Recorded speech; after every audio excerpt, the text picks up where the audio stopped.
Welcome to Your Strata Property, the podcast for property owners looking for reliable, accurate, and bite-sized information from an experienced and authoritative source.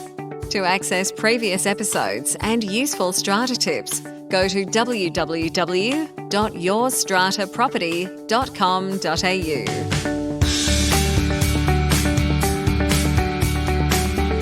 Hello and welcome. I'm Amanda Farmer and I have with me today Reena Van Alst from Strata Central. Hi, Reena. Hi, Amanda. How are you? I am doing well. I am excited about the fact that it is December, it is summertime, and we will soon be heading into Christmas. Fancy that. Yeah, just gone by so quickly this year, Amanda. I just can't believe that I've been back now for nearly a month and the time has just gone so fast. Time for another holiday. Are you planning anything over the break? No, I don't like going away when there's too many kids around. I knew I'd get that out of her, everyone. There you go. Becoming predictable. That's not good. Come in, spinner.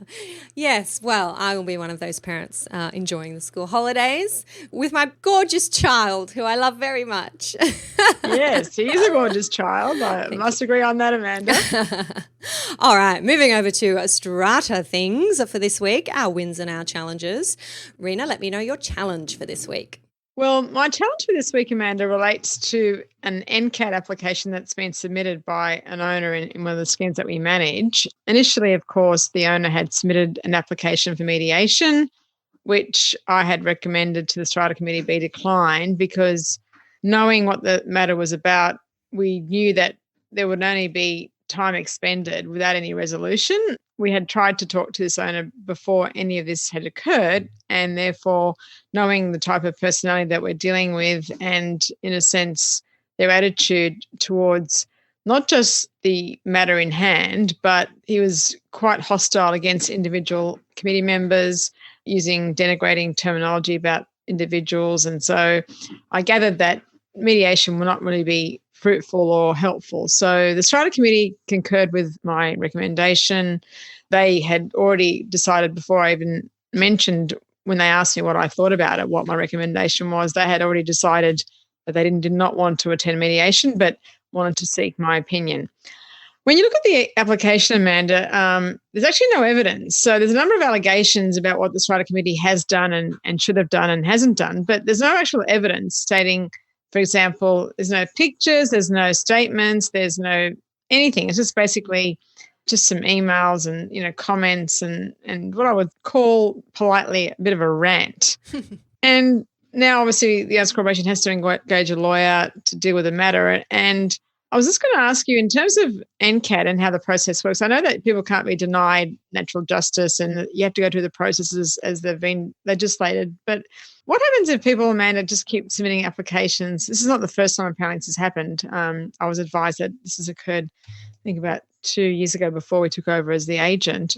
So if people, Amanda, keep submitting, what I would call frivolous applications with no merit, I mean, how many applications is someone allowed to keep submitting? What's the quantum of cost that the Arts Corporation has to keep incurring in order to deal with such people? Yeah.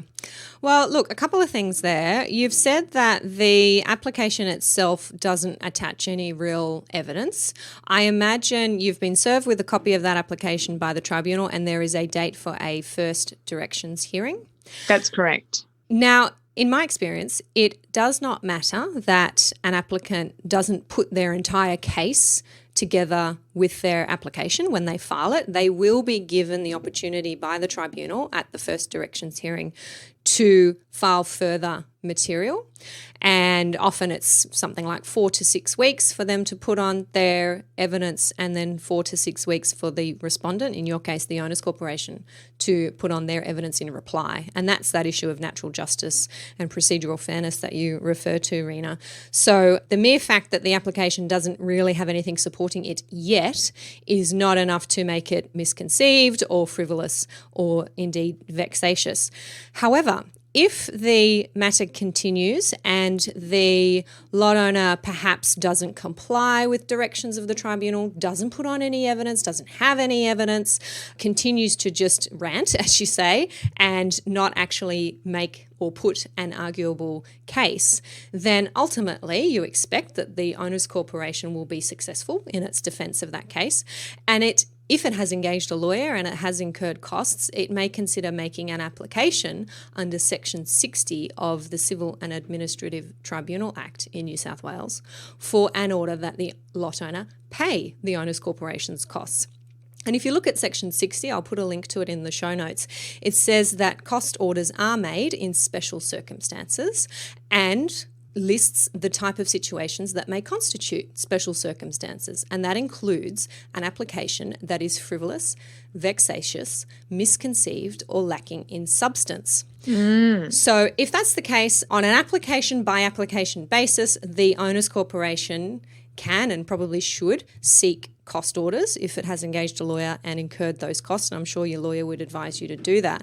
The question of how much is too much, when does an applicant become vexatious or a vexatious litigant, that's really hard to answer generally. It really depends on the specific circumstances of each case. And there are no hard and fast rules as far as I am aware. The way that our legal system works is that everybody is going to be given, in some people's views, more than a fair chance to have their complaint heard.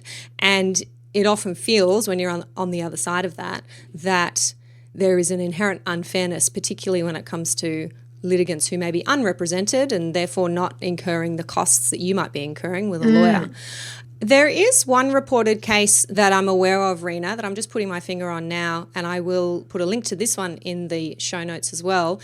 The case name is Singh, S-I-N-G-H, and the owners of Strata Plan 11723. It's a 2013 Supreme Court case where an owners corporation was able to get an order pursuant to the Vexatious Proceedings Act of 2008 in New South Wales, and it was an order that prevented a lot owner from instituting any further proceedings in New South Wales, and that's called a Vexatious Proceedings Order.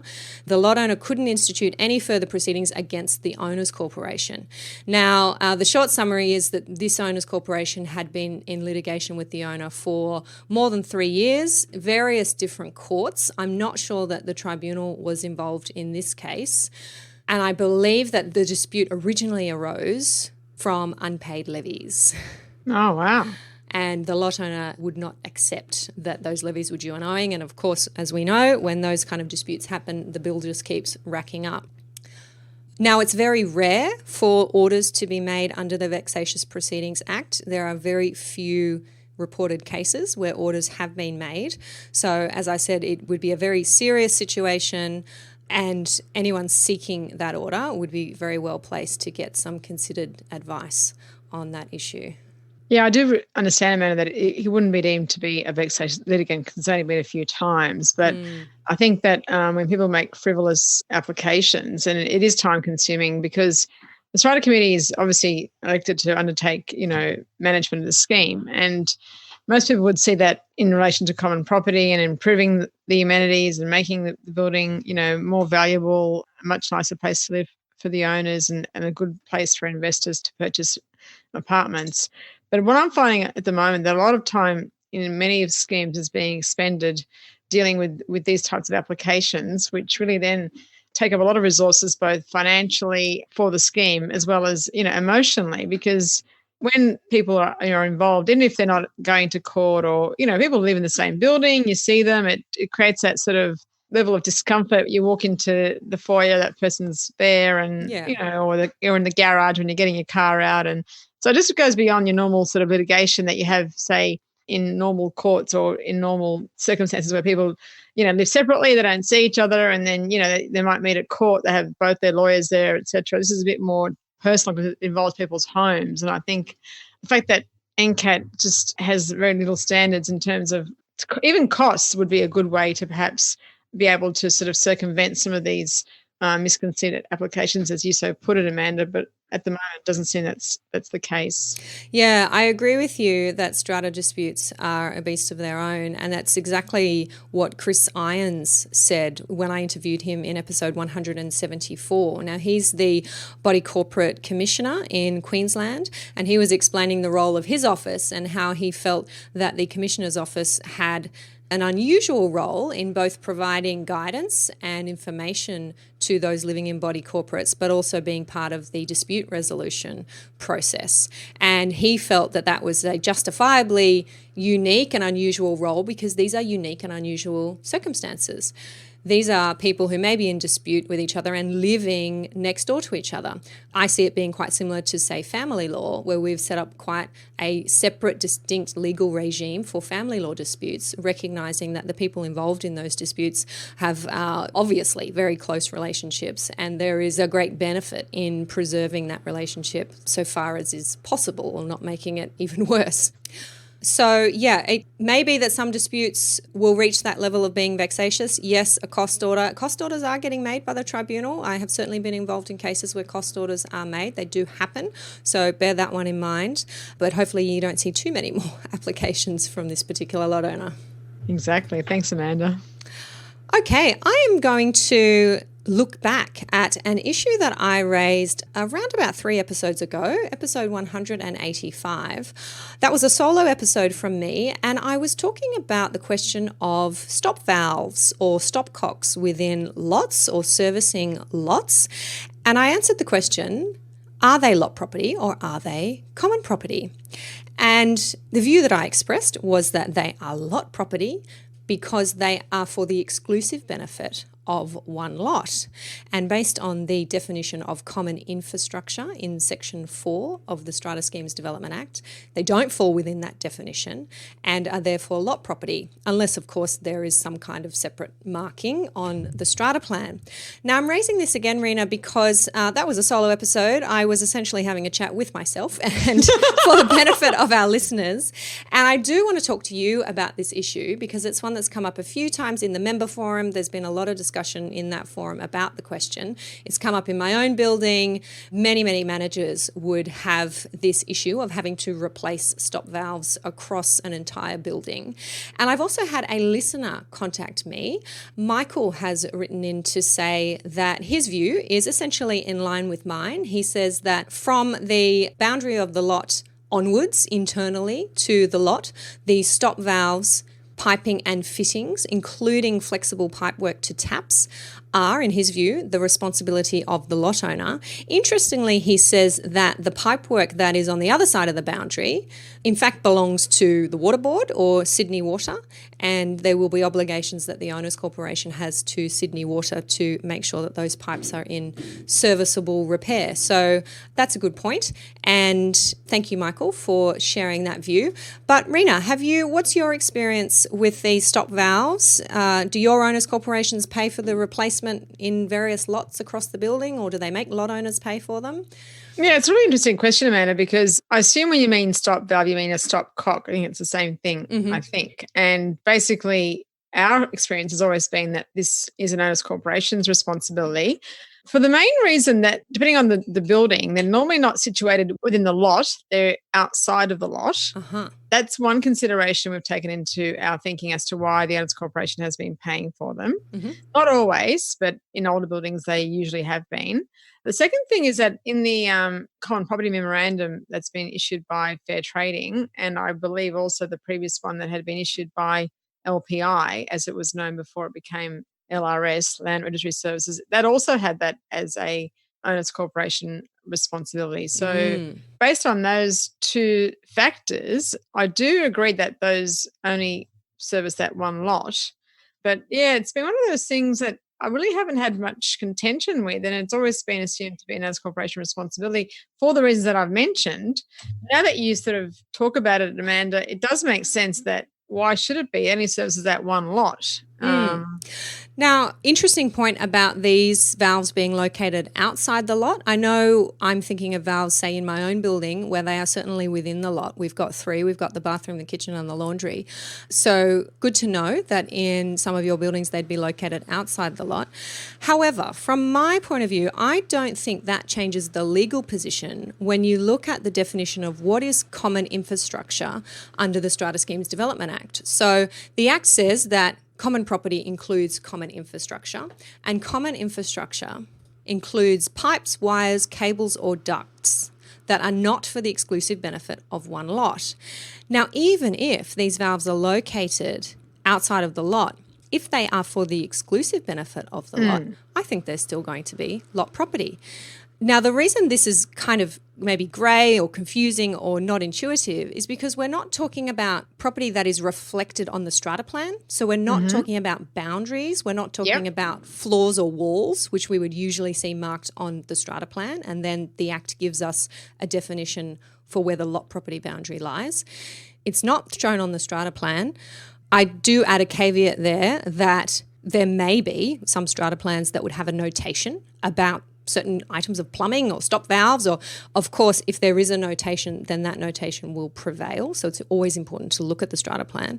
But when we're talking about infrastructure, we do need to look at this definition in the Strata Schemes Development Act and think about whether it is for the exclusive benefit of one lot.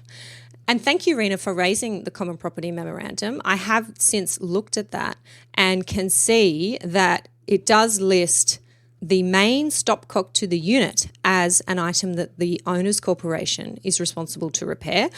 I'm finding that hard to reconcile with the definition of common infrastructure in the Development Act, so I'm not quite sure if that's in the right place. However, if we do look at the other part to the memorandum, which sets out lot owner responsibilities, we see that it lists any pipes downstream of any stopcock only serving that lot and not within any common property wall. So that aligns with my view about what are the pipes that are for the exclusive benefit of a lot. They are going to be lot property. But I don't really understand why then the main stopcock to the unit should be common property. If someone can explain it to me. Yeah, well, Amanda, now that you've mentioned this, what you're saying makes absolute sense. And I suppose in a sense, when you've been working such a long time in Strata and certain things, you've actually just looked at and thought, yeah, that sounds right on the surface, but when you examine it a bit more closely and you talk about the Development Act and, in a sense, the benefit of the stopcock, and it is only benefiting that one owner because it doesn't affect any other owner. If your stopcock's faulty, it's only going to affect you. And some people might say to me, well, Amanda, on that reasoning, a waterproof membrane which only services one lot, well, that's common property. And to that I say yes, because that is on the horizontal boundary. That is under a floor. And the definitions in the Development Act tell us that the boundary of the lot property is the upper surface of the floor, and anything below that is common property.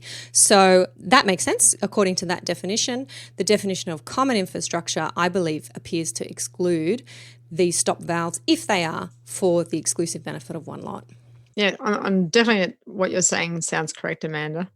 Thank you. And look, don't mean to harp on about an issue that may be minor and nobody has a problem with, but it did come up because a lot owner had questioned being asked to deal with that. But it can be an issue because let's say, Amanda, there's consequential damage. Let's say the stopcock is faulty, there's a water leak in the apartment, floorboards that have been damaged that the owner has installed, they're not common property. Yep. And if it was the owner's corporation's responsibility to maintain it and repair it, depending on how the interpretation is applied, then it can have ramifications. So I think what you're saying is quite significant. Yeah. The stopcock itself is no big deal, but I think anything that happens if it's faulty, when you're talking about water, can be quite an issue. Absolutely. And that's part of how this discussion came up. And I have been involved in a case where that has been called into question, whether it was the lot owner's fault that this item was faulty or the owner's corporation's. And that's why we had looked at it closely and recognised that our assumption was quite possibly wrong. So there we go. Nice one. Let's change gears and discuss your win this week, Reena. My win for this week, Amanda, relates to a strata plan that is part of a building management committee. I think we've talked about these before. In this case, we are not the BMC manager. We are the strata plan manager. There's only 2 members in the BMC. And what had happened was earlier in the year, I'd received a gas bill from the developer because this is still a new building and it was quite a large amount. And I thought, oh, well, it's not on the shared facilities. But I asked the building manager, does the hot water system service, just the strata plan, or does it service all the other entities within the building management committee? And he said, no, Reena, there's a number of hot water systems. There's only one gas meter into the whole development. So it does. So then I went out there myself to do an inspection and have a meeting. And I went out and looked at it myself and I saw the meter and the meter number. So I was quite confident of my position. So I advised the developer to send that to the BMC manager, even though I knew it wasn't on the BMC shared facilities, which is really the crux of my issue. So, many, many months pass. I hear nothing. I assume it's all been dealt with. And then, we get another bill and this time the developer is refusing to pay the bill. So I assume from not having any communication that the developer ended up paying it, I don't know. And so the BMC manager comes back to me now and says, oh, no, I can't pay it because it's not on the shared facilities. And I'm thinking, yeah, but we're not going to pay it either because we're not going to pay, your portion. So what I suggested, Amanda, to the BMC manager is that basically with the consent of both lots, that we agreed to pay the gas bill because it's an omission off the shared facility register, that it should have been included, but it was an omission, that we accept that and that we pay the bill. And at first he said, oh, no, I can't do that and it's got to be on the shared facilities. And I'm saying, can we just be a bit pragmatic about this? They're going to cut the gas off. So I suggest that you just pay it and get the consent of both parties in writing that we agree to pay it. It doesn't matter about the percentage at this stage. I'm sure it'll work out to be what it is for most other things, but at least pay the bill. So thankfully, he agreed with my advice and he's going to pay the bill. But and you've done that based on a split that's applied generally across the entities? Yeah, well, there's actually, there is a general percentage, but it doesn't really matter because the way that BMC is working, this is what people don't understand. There's a pool of money there. So you pay it out of the pool and then we've agreed to do it on that percentage. Oh, sorry, I understand what you're saying. So you've asked the BMC to pay it and you'll continue to make your usual BMC contributions to that fund. Yeah, and then we will add it to the shared facilities by unanimous resolution. We will pay it in accordance, which we believe is the standard percentage that's being used across most of the shared facilities because it's a pretty 2-to-1 ratio for most of the expenses. It's based on usage. And, there's double the amount of, lots in one entity than there is in the other. So it's not going to be one of the ones that you're going to be fighting about, what the percentage is going to be. It's pretty standard. But yeah, it just worries me that even though something is not part of a shared facility and it clearly should be, that sometimes people don't take the practical approach. Yes, I was recently involved in a dispute with BMC parties in relation to electricity usage. And it was discovered after many, many years that the contributions that were being made were not reflective of the actual usage. And these parties attempted to resolve this by installing sub-meters. Yeah. And I do sort of query whether that might be something that you'll use in your case, Reena, if there isn't agreement about a fair split. And the sub-meters were monitored for some time and an average usage determined and ultimately adjustments made, payments made back and forth and the shared facilities schedule updated. But that was quite an adversarial process that ran for a number of years. And by the time it got sorted out, there was a fair bit of money to be paid from one party to another. Mm. And what can happen with those types of disputes, Amanda, because the inflection of time means that there's more money that's involved because of the fact that it's been going on for so many years. Yep. But the good thing about having a building management committee, in a sense, administer that particular role is that there'll be an adjustment in the accounts. So if it is a shared facility, it just means that that entity will have to then pay more and the other one gets a credit. And so it becomes more of an accounting exercise. And it does impact on the budget of the Strata plan because their BMC contributions are based on whatever they're paying at BMC level. Mm. So however, it may give them like a reprieve of a year or two in terms of some of the expenses because you have such a huge credit that's been allocated to your lot as a result of you paying so much and the other lots having then to pay a lot more. So it goes back to the question of owners who didn't live there all that time now paying electricity. Very true. To fund where they weren't even an owner at the time. So yeah. The moral to the story being to identify these things quickly and nip them in the bud as you've done in this situation, Reena. Yeah, exactly, Amanda. I like it. All right, before we wrap up, I'm going to share my quick win for this week. This is a win actually shared with me by a committee member in a scheme, and this committee member had recently attended an AGM at which it was resolved to raise a significant special levy to pay out a loan that the building had raised to cover some remedial works, and the loan had been outstanding for a few years, and the majority of owners decided it was time to pay out the loan in full, so there would be a special levy raised. And it was expected that those owners who didn't attend the meeting, who perhaps didn't read the notice of meeting, weren't on top of what was happening.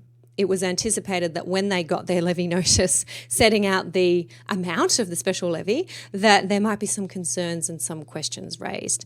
And indeed, that is what happened in the case of this building. The special levy notice went out, and this poor committee member had owners knocking on her door, sending her emails saying, why in the world have I got a notice requiring me to pay thousands of dollars? I was not expecting this. And the reason I share this as a win is because this committee member quite astutely made the decision to contact the disgruntled owners, and there was one in particular who was quite unhappy and had actually started emailing other owners and demanding a rescission of the resolution. She contacted him very quickly in person, knocked on his door, said, hey, can we have a chat about this? He said, yep, sure, met with her at the building, and they spent about 20 minutes working through the reason for the special levy, when it was raised, confirming that there was notice of meeting issued, making sure that his address for service was correct and it was the one that he was happy with, and hearing from him firsthand that the reason he was so concerned is because that he does have some other financial commitments coming up in the next few months, and he wasn't able to pay the levy when due but could pay over a period of reasonable instalments. And he was able to hear direct from that committee member that that is perfectly fine and able to be arranged by the Strata committee. A payment plan could be entered into, and the Owners Corporation had agreed to do that. And this gave that owner the comfort that he needed. And in my view, this situation could have worked out quite differently if the committee member had not been so proactive in having that face-to-face, calm, neighbourly conversation and being able to resolve those concerns. So hats off to that committee member, and I know she is also a listener to the podcast, so well done. Yeah, it's a great outcome, Amanda. I think it is great when, committee members live on site, that the person that's got the problem also lives on site, and that makes it a bit more available to have that medium in which to try and sort problems out. But I think it also goes back to sometimes a more deeper issue that I believe happens in buildings where people really don't read anything that they receive. And I'm not sure in this case if you ever said this is, I'm just talking about in general, not about your particular example, because he may have received the agenda but not necessarily, or may not have received it, who knows. I mean, when you post something, you assume it's gone, but that's not always the case.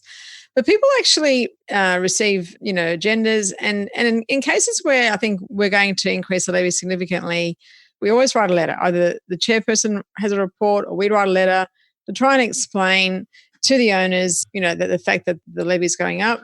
We also now include a schedule per lot to show that this is what the intended amount is going to be.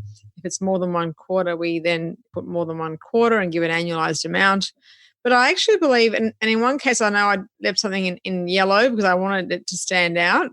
And even after all that, people just don't read anything. But one thing I've learned historically is that people always look at their levy notice and nothing else. Yes. That's what they look at. It's one piece of paper with telling me pay here or pay this amount. So I think that people in Strata, I think perhaps, I'm not sure if it's how they are across everything else in their life, or just that their home is something that they don't think of in that sort of business way or in a work way, but they just ignore a lot of basic information that's provided to them. So they can actually then, make the phone calls, come to the meeting, ask the questions. But I mean, I remember once I was using years ago, it might have been even 16 years ago.